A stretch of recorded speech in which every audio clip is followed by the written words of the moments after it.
Το πιρούνι μου έπεσε στο πιάτο με έναν ήχο που έκοψε τον αέρα. Κανείς δεν σήκωσε το βλέμμα. Ο μπαμπάς είπε απλώς αποτυχία, σαν να σχολίαζε τον καιρό, και συνέχισε να τρώει το αρνί στο φούρνο. Η μαμά χαμογέλασε. Ο γαμπρός μου σήκωσε το ποτήρι. Εγώ έφυγα από το τραπέζι χωρίς να με ρωτήσει κανείς πού πηγαίνω. Σάις. Εκείνη τη νύχτα δεν έκλαψα. Έβαλα ό,τι είχα σε μια βαλίτσα και οδήγησα ώσπου ο δρόμος χάθηκε στο σκοτάδι. 2 χρόνια αργότερα έμαθαν τι μπορεί να χτίσει κανείς με τη σιωπή και τι μπορεί να καταστρέψει. Αν είσαι εδώ και ακούς, γράψε μου από που με ακούς. Θέλω να ξέρω ότι δεν είμαι μόνη. Πώς. Από έξω, η οικογένειά μας έμοιαζε τέλεια. Πουλόβερ στα Χριστούγεννα. Φωτογραφίες μετά τη λειτουργία με όλους χαμογελαστούς. Το σπίτι που οι γείτονες κοιτούσαν και ζήλευαν. Αυτό που δεν έβλεπαν ήταν ποια σιδέρωνε εκείνα τα πουλόβερ. Ποια έπλαινε τα πιάτα.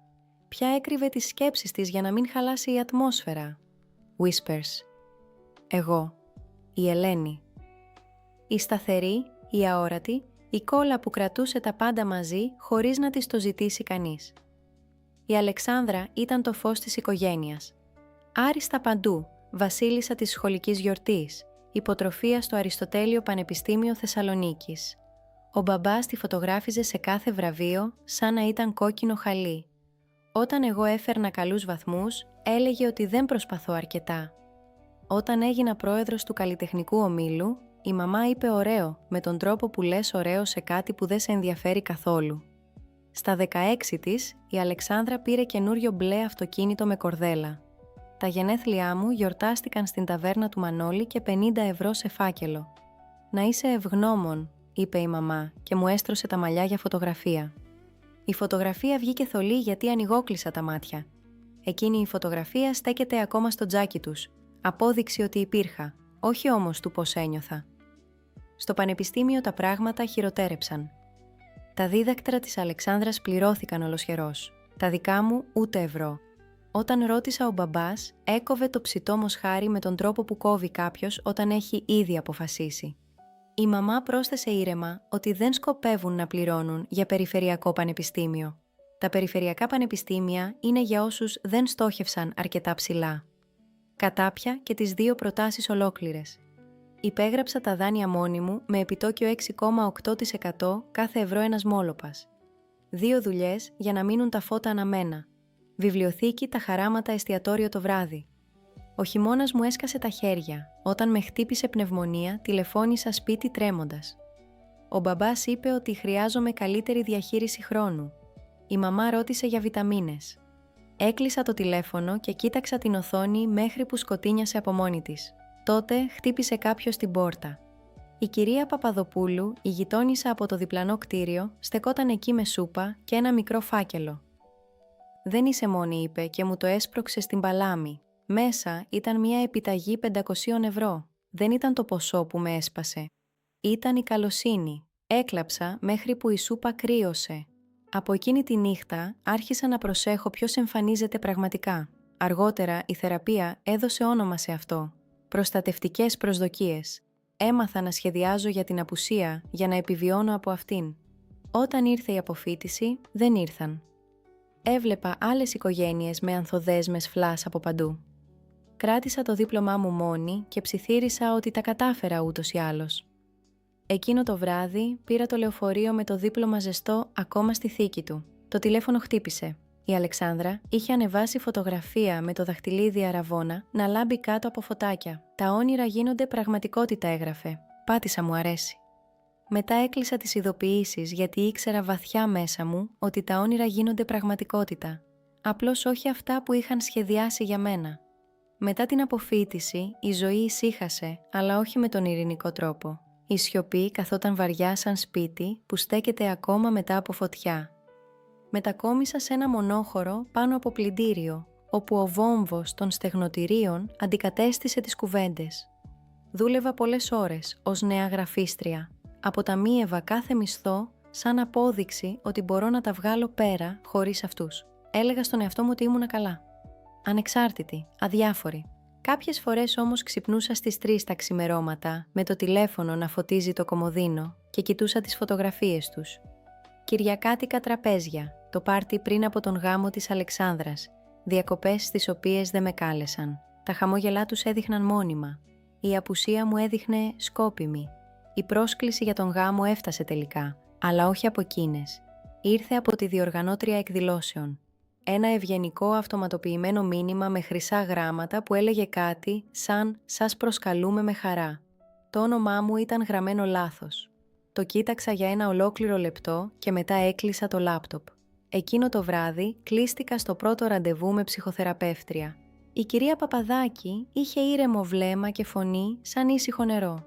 Άκουσε καθώς της περιέγραφα την οικογένειά μου, πώς η αγάπη ερχόταν πάντα με όρους, πώς η αποδοχή ένιωθε σαν οξυγόνο που έπρεπε να κερδίσω. Όταν τελείωσα, έκανε μία μόνο ερώτηση. «Έχεις δοκιμάσει ποτέ να μην παίζεις ρόλο για να την κερδίσεις?» Αυτή η πρόταση με ακολούθησε σπίτι. Αντιχούσε στο διαμέρισμα ενώ δίπλωνα ρούχα, ενώ έπλαινα τα δόντια μου, ενώ έβλεπα το φωτάκι που αναβόσβηνε στον τηλεφωνητή. Η φωνή της μαμάς γέμισε το δωμάτιο. «Πάρε μας τηλέφωνο, κοριτσάκι. Μην είσαι πεισματάρα». Δεν το έκανα. Οι μέρες έγιναν εβδομάδες. Το κινητό μου χτυπούσε με υπενθυμίσεις από τη θεραπεία. Τα όρια δεν είναι τύχη. Είναι πόρτες που ελέγχεις εσύ. Εξάσκησα το όχι μπροστά στον καθρέφτη, αρχικά αδέξια, μετά πιο σταθερά. Η λέξη ένιωθε ξένη, σχεδόν επικίνδυνη. Όταν ήρθαν τα Χριστούγεννα, δεν έστειλα δώρα, δεν έγραψα μηνύματα. Την πρώτη μέρα ένιωσα ενοχή, τη δεύτερη ελαφρύτερα, την τρίτη ανέπνεα χωρίς να ζητώ άδεια. Ο γάμος της Αλεξάνδρας έγινε χωρίς εμένα. Φωτογραφίες πλημμύρισαν το διαδίκτυο, το δαντελένιο φόρεμά της, τα λαμπερά πρόσωπα των γονιών μου, η λεζάντα έλεγε οικογένεια για πάντα. Τη κοιτούσα από το μικρό μου μπαλκόνι, με τη βοή της πόλης από κάτω. Μία μέλισσα πετούσε γύρω από ένα ξεραμένο φυτό στο κάγκελο. Θυμάμαι που σκέφτηκα ότι και οι μέλισσες ξέρουν πού να μην προσγειωθούν. Μία εβδομάδα αργότερα, η μαμά άφησε άλλο μήνυμα. «Το κάνεις πιο δύσκολο από ό,τι χρειάζεται». Το διέγραψα χωρίς να το ακούσω δεύτερη φορά. Εκείνο το βράδυ έκλεισα τον ήχο, κάθισα δίπλα στο παράθυρο και άφησα την ησυχία να γεμίσει τον χώρο που κάποτε κατήχαν εκείνοι. Σταμάτησα να τους παίρνω. Κανένα μήνυμα, καμία επίσκεψη, καμία εξήγηση. Η σιωπή έγινε η νέα μου γλώσσα, ψυχρή, σταθερή, συνειδητή. Και τότε δεν το ήξερα ακόμα, αλλά εκείνη η σιωπή θα γινόταν το πιο δυνατό πράγμα που είχα χτίσει ποτέ. Η σιωπή δεν έφτιαξε όλα, όμως μου άνοιξε χώρο να δω πού είχαν σπάσει τα πράγματα. Χωρίς τις φωνές τους να γεμίζουν κάθε γωνιά στο μυαλό μου, άρχισα να ακούω τη δική μου. Η δουλειά έγινε ο ρυθμός που μπορούσα να εμπιστευτώ. Μέρες που έλειωναν μέσα σε σκίτσα, προθεσμίες και καφέ τα μεσάνυχτα. Δεν ανθούσα ακόμα, αλλά ούτε και κατέρεα. Κάθε έργο πλήρωνε έναν λογαριασμό παραπάνω. Και αυτό ήταν απόδειξη ότι μπορώ να ζήσω χωρίς την άδειά τους. Παρόλα αυτά, ο πόνος έμενε εκεί. Κάθε γιορτή ένιωθα σαν να στέκομαι έξω από ένα παράθυρο και να κοιτάω ζεστασιά που δεν μου άξιζε. Έναν Φεβρουάριο η πνευμονία επέστρεψε. Θυμάμαι το φθορίζον φως στα εξωτερικά ιατρεία νοσοκομείου, τον ήχο μηχανημάτων να ηχεί παντού. Ήμουν ξαπλωμένη, έτρεμα, κοιτούσα το κινητό. Το δάχτυλό μου σταμάτησε ακριβώς πάνω από το όνομα της μαμάς. Μετά έσβησα την οθόνη. Δεν χρειαζόμουν άλλο ένα μάθημα απογοήτευσης. Όταν γύρισα σπίτι, βρήκα ένα σημείωμα κολλημένο στην πόρτα μου. Μέσα, σούπα. Η κυρία Παπαδοπούλου, η παλιά μου γειτόνισσα, με είχε ξαναβρει. Μου έδωσε ένα θερμός και είπε «Ξεκουράσου, ο κόσμος περιμένει».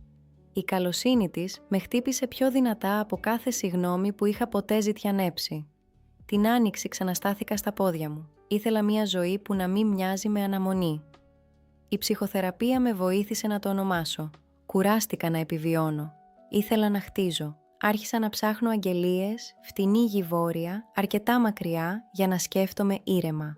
Τόπους από τους οποίους οι άλλοι περνούν χωρίς να βλέπουν τίποτα. Τόπους που κανείς δεν μπορεί να σου πάρει. 3 μήνες αργότερα υπέγραψα για 16 εκτάρια παραμελημένης γης και ένα σπίτι με περισσότερες τρύπες από παράθυρα. Όλοι έβλεπαν ερείπιο. Εγώ έβλεπα κάτι άλλο. Τις πρώτες νύχτες ήταν σκληρά. Καμία θέρμανση, χωρίς ίντερνετ, μόνο ο άνεμος να χτυπάει τους τοίχους και εγώ να βρίζω τις διαρροές. Αλλά για πρώτη φορά, κάθε αποτυχία ήταν δική μου. Έμαθα να μονώνω, να επισκευάζω γυψοσανίδες από διαδικτυακά βίντεο, να κρατώ τις μέλισσες ζωντανές τις κρύες νύχτες. Και αυτό που δεν περίμενα ήταν πόσο πολύ θα μου έμοιαζαν. Ο Νίκος, ο γείτονας μου από την απέναντι ράχη, εμφανίστηκε ένα πρωί με καφέ και ένα πλατή χαμόγελο. Ρώτησε αν δουλεύω τη γη ή αν η γη με δουλεύει εμένα. Γέλασα. Για πρώτη φορά μετά από μήνες, γέλασα πραγματικά. Τα Σαββατοκύριακα απέκτησαν ρυθμό. Λάσπη στα χέρια, ξυλόσκονη στα μαλλιά, κάψιμο στον αυχένα από τον ήλιο. Σιγά σιγά η λεβάντα άρχισε να σπρώχνει μέσα από το πεισματάρικο χώμα λεπτά πράσινα βλαστάρια που έδειχναν σαν να μην πιστεύουν κι αυτά ότι τα κατάφεραν.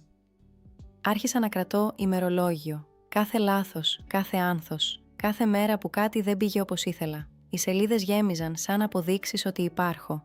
Μία νύχτα στάθηκα στο κατόφλι του μισοτελειωμένου σπιτιού και κοίταξα τον κάμπο κάτω από πανσέλινο. Η αναπνοή μου βγήκε ατμός στο κρύο. Αλλά μέσα μου κάτι είχε ηρεμήσει επιτέλους. Χρόνια ζητούσα να ανήκω κάπου. Τώρα το έχτιζα με τα ίδια μου τα χέρια. Η άνοιξη ήρθε νωρίς εκείνη τη χρονιά. Η λεβάντα είχε ανθίσει σε φαρδιές, ανομοιόμορφες σειρές, μαλακά μοβ κύματα που χάιδευαν τον αέρα. Θυμάμαι που σκέφτηκα ότι η σιωπή επιτέλους ακουγόταν διαφορετικά, λιγότερο άδεια, περισσότερο κερδισμένη. Οι μέλισσες είχαν επιστρέψει, σταθερές και πιστές, και δούλευα δίπλα τους, χωρίς να βιάζομαι. Δεν ήξερα τότε ότι αυτή η γαλήνη είχε ήδη αρχίσει να τρίζει. Ξεκίνησε με ένα μήνυμα από άγνωστο αριθμό. «Ελένη, αυτό το μέρος είναι δικό σου». Δεν απάντησα. 2 ώρες αργότερα χτύπησε ξανά το τηλέφωνο. Αυτή τη φορά ο αριθμός του μπαμπά. Τον κοίταξα αρκετά ώρα, ώσπου άρχισε ο τηλεφωνητής. Η φωνή του ήταν πολύ χαλαρή, πολύ στρωτή. «Η αδερφή σου πέρασε σήμερα από ένα κτήμα στο Βόλο. Μεγάλο χωράφι, τσίγκινη στέγη, λεβάντα παντού. Είναι δικό σου». Σκούπισα τα χέρια μου στο παντελόνι και κοίταξα τον ορίζοντα. «Ναι», είπα όταν τελικά πήρα τηλέφωνο. Υπήρξε μία παύση στη γραμμή, σαν κάποιος να ψάχνει ποιον τόνο να χρησιμοποιήσει. Είπε ότι είναι εντυπωσιακό, ότι δεν ήξεραν ότι τα πηγαίνω τόσο καλά. Ίσως να μπορούν να με βοηθήσουν, να το μεγαλώσω, να το κάνω κάτι μεγαλύτερο. Έχει γνωριμίες, επενδυτές, τον έκοψα στη μέση. «Όχι, μπαμπά, είχες την ευκαιρία σου». Γέλασε, χαμηλά, με εκείνον τον τρόπο που πάντα με έκανε να νιώθω μικρή. «Μην είσαι πεισματάρα, είμαστε οικογένεια». Η λέξη οικογένεια έπεσε σαν πέτρα στο στομάχι μου. Του είπα ήσυχα ότι η οικογένεια δεν σε αποκαλεί αποτυχία και δεν χρηματοδοτεί τον αντικαταστάτη σου. Έκλεισα πριν προλάβει να απαντήσει. 2 μέρες μετά ήρθε μήνυμα. Το θέμα ήταν πρόταση επένδυσης. Δεν το άνοιξα. Το αρχιοθέτησα και συνέχισα τη μέρα μου. Πέρασε 1 εβδομάδα. Η λεβάντα μεγάλωνε ανενόχλητη, σαν να μην ήξερε τίποτα από όλα αυτά. Ύστερα, ένα φορτηγό ταχυμεταφοράς έστριψε στον χωματόδρομο, σηκώνοντας σύννεφο σκόνης. Ο οδηγός κατέβηκε με έναν φάκελο και ζήτησε την υπογραφή μου. Μέσα ήταν μια προσωπική επιταγή, 100.000 ευρώ. Στο πεδίο αιτιολογίας έγραφε για το πανεπιστήμιό σου. Διπλωμένο μαζί της ένα σημείωμα στο στρογγυλό γραφικό χαρακτήρα της μαμάς μου. Ήμασταν πολύ σκληροί μαζί σου. Αυτός είναι ο τρόπος μας να τα φτιάξουμε. Κάθισα με όλο αυτό 10 λεπτά. Χωρίς δάκρυα, χωρίς χέρια που τρέμουν. Απλή, βαριά σιωπή. Μετά σηκώθηκα, πήρα το ψαλίδι και έκοψα την επιταγή σε λεπτές λωρίδες. Τις έβαλα σε άλλο φάκελο με μία μόνο πρόταση, γραμμένη με μπλε μελάνι. Η συγχώρεση δεν αγοράζεται. Την έστειλα πίσω με συστημένη επιστολή. 3 μέρες αργότερα, ο μπαμπάς εμφανίστηκε στην πύλη μου. Οι κάμερες τον είδαν πριν από μένα. Σιδερωμένα χακί παντελόνια, γυαλιστερά παπούτσια, εκείνο το πρόσωπο του Σαββατοκύριακου που το έχει εξασκήσει στον καθρέφτη. Χαιρέτησε τον φακό σαν να ήμουν ακόμα εκείνο το κοριτσάκι που περίμενε την έγκρισή του. Πάτησα το θυροτηλέφωνο. «Φύγε», είπα. Η φωνή του έσπασε σε σημεία που δεν είχα ακούσει ποτέ. Μου είπε ότι έκανε λάθος, ότι θέλει να μιλήσουμε. Παρακαλούσε. «Είχες 26 χρόνια να μιλήσεις», του είπα. «Τα πήγες άσχημα». Ξαναπήρε τον πατρικό τόνο. «Είμαστε οι γονείς σου. Κάναμε λάθη, αλλά οι γονείς έχουν δικαίωμα πρόσβασης. Παρολίγο να γελάσω. Η πρόσβαση κερδίζεται, δεν εννοείται. Και σίγουρα δεν αγοράζεται». Η σιωπή που ακολούθησε ήταν πιο βαριά από οτιδήποτε είχε πει ποτέ. Και μετά πιο μαλακή. Ψιθύρισε ότι θέλει να το ξεπεράσουμε. «Μπορείς να προχωρήσεις και χωρίς εμένα», απάντησα. Κοίταξε κατευθείαν στην κάμερα. Τα μάτια του κόκκινα στις άκρες. «Συγχώρεσέ μας», είπε σχεδόν αθόρυβα. «Μπορώ», είπα. και η φωνή μου ήταν σταθερή. Αλλά η συγχώρεση δεν είναι συμφιλίωση. Ο μηχανισμός της πύλης βούησε. Έκλεισε αργά, μηχανικά, οριστικά. Δεν κουνήθηκε μέχρι που οι δύο πτέρυγες της πύλης ενώθηκαν στη μέση. Έμεινα να κοιτάζω τον άδειο δρόμο. Μετά πήγα μέσα και κατέγραψα σε ένα τετράδιο ώρα, ημερομηνία, καιρός. Τα γραπτά δεν ξεχνούν όταν η μνήμη αρχίζει να αλλάζει τα πράγματα. Εκείνο το βράδυ έβλεπα πάλι τη λήψη. Πώς στεκόταν εκεί χωρίς να ξέρει τι να κάνει με τα χέρια του όταν δεν έχει εξουσία.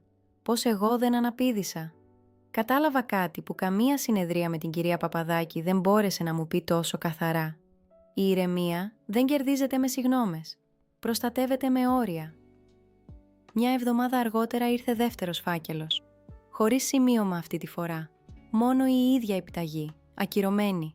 Παράδοση, ίσως. Ή ενοχή. Την έκοψα στη μέση χωρίς να την ανοίξω τελείως. Η εποχή προχώρησε. Η λεβάντα βάθινε το χρώμα της. Οι μέλισσες πύκνωσαν και η γη σταμάτησε να μου φαίνεται δανεική. Ένα πρωί, ενώ έλεγχα τις κυψέλες, είδα το αυτοκίνητο της Αλεξάνδρας να στέκει αναμένο στην άκρη του δρόμου. Δεν μπήκε. Καθόταν εκεί. Από εκεί που στεκόμουν, το πρόσωπό της φαινόταν μικρό πίσω από το τζάμι. Σήκωσε το τηλέφωνο σαν να με φωτογράφιζε. Απόδειξη για τους γονείς μας ότι υπάρχω έξω από την ιστορία που έχουν χτίσει. Δεν έγνεψα. Δεν κουνήθηκα. Την άφησα να κοιτάζει όσο ήθελε. Εκείνο το απόγευμα πήρε τηλέφωνο ο πατέρας. Η αδερφή σου λέει ότι το κτήμα αξίζει πάνω από 2 εκατομμύρια ευρώ. Αλήθεια είναι. Αυτό λέει η εκτίμηση, απάντησα. Σώπασε. Τον άκουγα να αναπνέει. Και μετά ήρθε η γνώριμη στροφή. Η πρόταση ντυμένη σαν ανησυχία. Έχεις χτίσει κάτι εκπληκτικό. Αλλά δεν μπορείς να το διαχειριστείς μόνη. Άσε μας να βοηθήσουμε. Χρειάζεσαι εμπειρία, καθοδήγηση. Σκέφτηκα κάθε διάλεξη, κάθε επιταγή που κρατήθηκε. Κάθε ηρωνικό χαμόγελο μετά από μια προσπάθειά μου. Σκέφτηκα την κοπέλα που κάποτε οικέτευε για μια θέση στο τραπέζι τους και μετά το είπα. Ήσυχα, καθαρά, χωρίς δισταγμό. Όχι. Ελένη, το όχι είναι μια ολοκληρωμένη πρόταση. Θυμήθηκα τη φωνή της κυρίας Παπαδάκη, καθώς το έλεγα. Και για πρώτη φορά δεν υπήρχε ενοχή στη λέξη. Μόνο βαρύτητα. Όταν έκλεισα το τηλέφωνο, τα χωράφια βουίζανε από μέλισσες. Ο αέρας έφερνε μυρωδιά λεβάντας από τα ανοιχτά παράθυρα. Κάπου πέρα από την πύλη, μια μηχανή αυτοκινήτου ξεκίνησε και σιγά σιγά χάθηκε στη νύχτα. Βγήκα έξω με ένα φακό στο χέρι και περπάτησα όλη την περίμετρο, ακολουθώντας τον φράχτη που είχα στήσει η ίδια. Κάθε πάσαλο σταθερός, κάθε σύρμα τεντωμένο. Σύνορα, ορατά και αόρατα, που κρατούσαν. Με είχαν πει αποτυχημένοι. Η αποτυχία όμως είχε χτίσει κάτι που τους ξεπέρασε. 2 χρόνια σιωπής είχαν γίνει χώμα, ρίζες, άνθη. Και καθώς το φεγγαρόφωτο έπεφτε στα χωράφια, κατάλαβα ότι σε ένα μόνο πράγμα είχαν δίκιο. Δεν ανήκα πια στον κόσμο τους. Είχα φτιάξει τον δικό μου. Το καλοκαίρι ήρθε ζεστό και πλήρες. Μια ζέστη που βουίζει μέσα σε όλα. Η λεβάντα έφτασε ως τη μέση, πυκνή και μυρωδάτη. Μαζί με τη Σοφία και τον Γιώργη κόβαμε κλαδιά, τα γέλια τους σκορπούσαν μέσα στα λουλούδια. Η χαρά τους γέμιζε τα κενά που άφηναν η ενοχή και η εξάντληση. Μαζεύαμε κυβότια ως αργά το βράδυ. Οι πόρτες της αποθήκης ανοιχτές, τα τζιτζίκια δυνατά στα δέντρα. Η πρώτη μεγάλη παραγγελία έφυγε στη Χαραυγή. 6 ψηφία, σταθερά και καθαρά. Κοίταξα το φορτηγό να χάνεται στον χωματόδρομο και ένιωσα κάτι μέσα μου να ξεσφίγγει. Για πρώτη φορά στη ζωή μου, ό,τι με στήριζε ήταν κάτι που είχα χτίσει εγώ. Έστειλα δέματα σε όλους όσοι είχαν εμφανιστεί όταν κανείς άλλος δεν το έκανε. Στην κυρία Παπαδοπούλου, στην κυρία Παπαδάκη, ακόμα και στον Νίκο που τώρα με βοηθούσε να φτιάχνω το παλιό σύστημα άρδευσης. Κάθε δέμα είχε ένα σημείωμα. Σε ευχαριστώ για την παρουσία σου όταν δεν ήταν υποχρέωση. Ένα πρωί βρήκα μια παλιά φωτογραφία χωμένη μέσα σε ένα βιβλίο. Οικογενειακή. Όλοι χαμογελαστοί, σε τέλεια παράταξη. Κοίταξα τον εαυτό μου τον νεότερο, παγωμένο στην άκρη της εικόνας, και του ψιθύρισα πως τα κατάφερες. Η φάρμα βούιζε έξω, ζωντανή και ειλικρινής. Η πύλη έμενε κλειστή, αλλά ο κόσμος μου δεν είχε υπάρξει ποτέ πιο ανοιχτός. Εκείνοι της είχαν δώσει ένα σπίτι. Εγώ είχα χτίσει μια ολόκληρη ζωή. Και η γαλήνη, η αληθινή γαλήνη, ήταν η μόνη κληρονομιά που είχα ανάγκη. Το έλεγαν επανάσταση. Εγώ το έλεγα ανάρρωση. Αν κάποτε έχεις βρεθεί να διαλέγεις ανάμεσα στη γαλήνη και την έγκριση άλλων, ξέρεις ακριβώς τι εννοώ. Δεν είσαι μόνη σε αυτό. Μείνε, η επόμενη ιστορία περιμένει και έχει και αυτή κάτι να σου πει.